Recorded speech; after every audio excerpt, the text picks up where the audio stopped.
নমস্কার, শব্দব্রহ্মে আপনাদের স্বাগত জানাই। শব্দব্রহ্মে আজকের শব্দ ঘোরাফেরা, বা বলা ভালো ঘোরাফেরা করা। তার কারণ হলো ঘোরাফেরার সঙ্গে করার পারস্পরিক সম্পর্কের কথাই আজকের আলোচনার কেন্দ্রে আছে। ঘোরাফেরা এই শব্দের মধ্যে দুটি ক্রিয়াপদ আছে, একটি হলো ঘোরা আর একটি হলো ফেরা। আবার ঘোরাফেরা করার মধ্যে তিনটি ক্রিয়াপদ দেখতে পাচ্ছি, ঘোরাফেরা এবং করা তিনটি স্বতন্ত্র ক্রিয়াপদ। ঘোরা এবং ফেরা যদি পরস্পর একত্রিত হয় তবে তারা ক্রিয়াপদ এই বৈশিষ্ট্য থেকে দূরে সরে গিয়ে আরেকটি ক্রিয়াপদের আশ্রয় নিয়ে তাদের অন্তর্নিহিত ভাববস্তুটিকে প্রকাশ করে, অর্থাৎ ঘোরাফেরা করা। ঘোরাফেরা এই শব্দবন্ধ যেরকমভাবে তার বক্তব্যটিকে প্রকাশ করতে চায়, ঘোরাফেরা করার মধ্য দিয়ে সেই বক্তব্য পরিপূর্ণতা লাভ করে এবং বাক্যে ক্রিয়াপদ সম্পূর্ণতা আনে, এটি বলা বাহুল্য।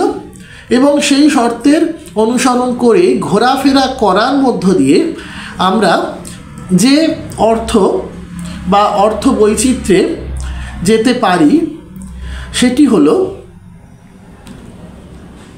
উদ্দেশ্যহীন গমনাগমন, যাতায়াত, ভ্রমণ ইত্যাদি, যার মধ্যে কোনো গোপন অভিসন্ধি থাকতে পারে, উদ্দেশ্য থাকতে পারে, ইংরেজিতে যাকে লয়টার বলা যেতে পারে। এই ঘোরাফেরা স্কুল কলেজ বাড়ির সামনে ঘোরাফেরা, পাড়ায় কুকুরের ঘোরাফেরা, বাড়িতে ইঁদুরের আসা যাওয়াকে ঘোরাফেরা ইত্যাদি বলা যেতে পারে।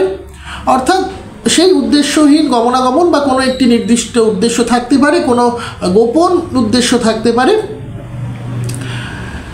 এর পাশাপাশি কোনো প্রাণী বা অপ্রাণীর ঘোরাফেরার সঙ্গে কোনো তত্ত্ব ধারণা বা কোনো বিমূর্ত বিষয় বা চিন্তাভাবনার ঘোরাফেরাও একইভাবে প্রাসঙ্গিক হতে পারে। যেমন মাথায় একটা ভাবনা ঘোরাফেরা করছে, একটা চিন্তা ঘোরাফেরা করছে, একটা আশঙ্কা ঘোরাফেরা করছে, একটা দুশ্চিন্তা ঘোরাফেরা করছে, অথবা সমাজ মাধ্যমে কোনো তথ্য ঘোরাফেরা করছে, সেটা সত্য হতে পারে, মিথ্যা হতে পারে, বিকৃত হতে পারে। অর্থাৎ কোনো প্রাণী বা অপ্রাণী, কোনো বস্তু বা কোনো বিষয় সব কিছুই ঘোরাফেরা করতে পারে। ঘোরাফেরার এই যে অর্থ সেটি যেমন আজকের আমাদের আলোচনার একটি বিষয়, তার পাশাপাশি ভাষায় বাক্য গঠনের ব্যাকরণগত কিছু বৈশিষ্ট্যের দিকেও আমাদের আলোকপাত করার কিছু প্রয়োজন থাকবে। এবং সেখানে আমরা দেখতে পাবো যে সংস্কৃত ভাষা হোক বা বাংলা ভাষা হোক বা ইংরেজি ভাষা হোক, সেখানে কর্তা কর্ম ক্রিয়ার একটা পারস্পরিক সম্পর্কের ক্ষেত্র থাকে এবং এটি একটি প্রাথমিক বিষয় এবং যার উপর নির্ভর করেই ভাষার প্রাথমিক পাঠ আমরা পেয়ে থাকি এবং বাক্য এর উপর নির্ভর করেই তার বক্তব্যকে পরিস্ফুট করতে পারে। কর্তার সঙ্গে ক্রিয়ার সম্পর্ক থাকে, কর্ম তার নিজস্ব কিছু বৈশিষ্ট্য নিয়ে বাক্যের মধ্যে তার স্থান অধিকার করে থাকে বা তার স্থানকে স্বতন্ত্র করে তোলে। যেমন একটি উদাহরণ দিয়ে বলা যেতে পারে যে আমি বাড়ি যাচ্ছি, সে বাড়ি যাচ্ছে। এটিকে যদি সংস্কৃত ভাষায় বলা হয় তাহলে অহং গৃহং গচ্ছামি, স গৃহং গচ্ছতি। এইগুলো যেমন বিভিন্ন বা দুটি ভাষার দুটি বাক্যের উদাহরণ রূপে আমরা তুলে ধরতে পারি, তেমনি ওই গচ্ছতি বা গচ্ছামি অর্থাৎ যাচ্ছি বা যাচ্ছে এই যে ক্ষেত্রগুলিকে যদি আরেকটু বিশ্লিষ্ট করে আমরা বলতে চাই যে গমনং করতি বা গমনং করমি, অর্থাৎ ওই গচ্ছামি বা গচ্ছতি যদি আমার অধিগত না থাকে, আমি এই ধাতুরূপগুলি যদি না জেনে থাকি, তাহলে আমি ভাষার ব্যাকরণের যে কিছু কৌশল রয়েছে, ব্যাকরণের কোনো নিয়মভঙ্গ ঘটবে না, কিন্তু পাশাপাশি কিছু সারল্য আসবে বাক্যের মধ্যে।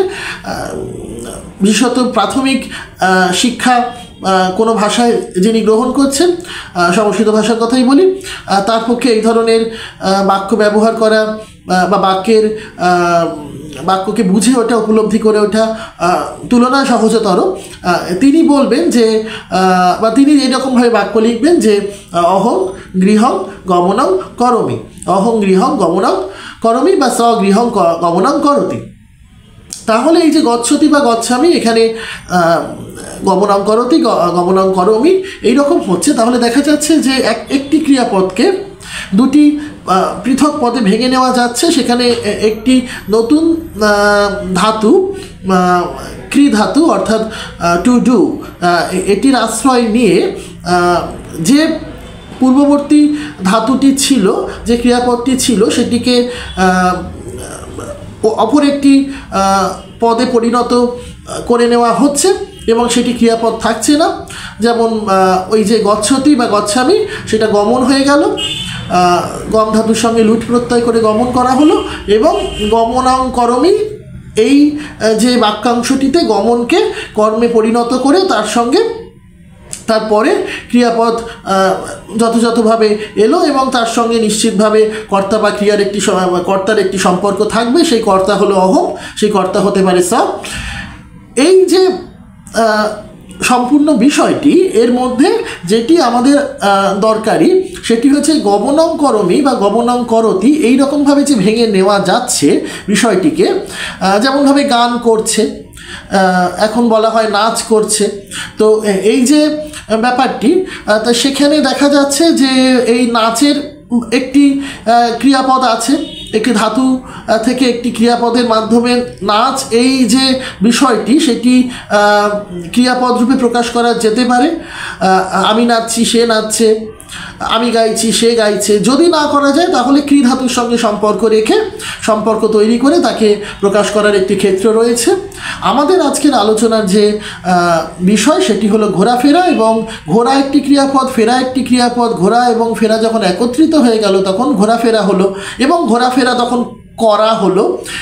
এই যে সম্পূর্ণ বিষয়টির মধ্য দিয়ে ওই যে গমনং করমি বা গমনং করতি, যেটা কিনা গচ্ছতি বা গচ্ছামিও বলা যেতে পারে, কিন্তু না বলতে পেরে গমনং করতি গমনং করমি এইরকমভাবে বিশ্লিষ্ট করে নেওয়া হচ্ছে। ঘোরাফেরা করার এই যে বাক্যগত বৈশিষ্ট্য, তার মধ্যে কিন্তু ওই বৈশিষ্ট্যেরই, ওই পূর্ববর্তী বৈশিষ্ট্যেরই কিছু ছায়া আমরা দেখতে পাচ্ছি।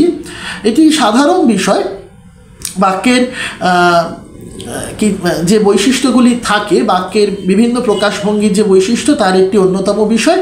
এটিকে আমরা আজকের আলোচনার কেন্দ্রে রেখেছি মূলত ক্রিয়াপদের যে বিচিত্র প্রকাশভঙ্গি তার ব্যাপারে কিছু উদাহরণ তুলে ধরার জন্য, এবং সার্বিকভাবে শব্দের যে বিচিত্র গতি, যেটি কিনা আমাদের আলোচনার মূল শিরোনাম শব্দব্রহ্ম, এবং সেই শব্দের সঙ্গে সামাজিক, সাংস্কৃতিক, রাজনৈতিক, ধ্বনিতাত্ত্বিক, ভাষাতাত্ত্বিক বিভিন্ন প্রকাশের ক্ষেত্র বা প্রেক্ষাপট থাকে, সেটিকে সংক্ষিপ্ত পরিসরে তুলে আনার যে প্রচেষ্টা আমাদের এই শব্দব্রহ্ম। এবং সেই শব্দব্রহ্মে আজকে ঘোরাফেরার কথা বলেই আজকের পর্বটি এখানে শেষ করতে চাই। শব্দব্রহ্ম কেমন লাগছে আমাদের জানালে আমরা অনুপ্রাণিত হব, উপকৃত হব, সমৃদ্ধ হব। আপনারা সময় আপডেটসের ইউটিউব চ্যানেল, ওয়েবসাইটের সঙ্গে সংযুক্ত থাকতে পারেন লাইক, শেয়ার, কমেন্ট এবং সাবস্ক্রাইবের মধ্য দিয়ে। আজকের পর্বটি এখানেই শেষ হলো। পরবর্তী পর্বে দেখা হবে নতুন কোনো শব্দ নিয়ে, শব্দব্রহ্মে। নমস্কার, ধন্যবাদ।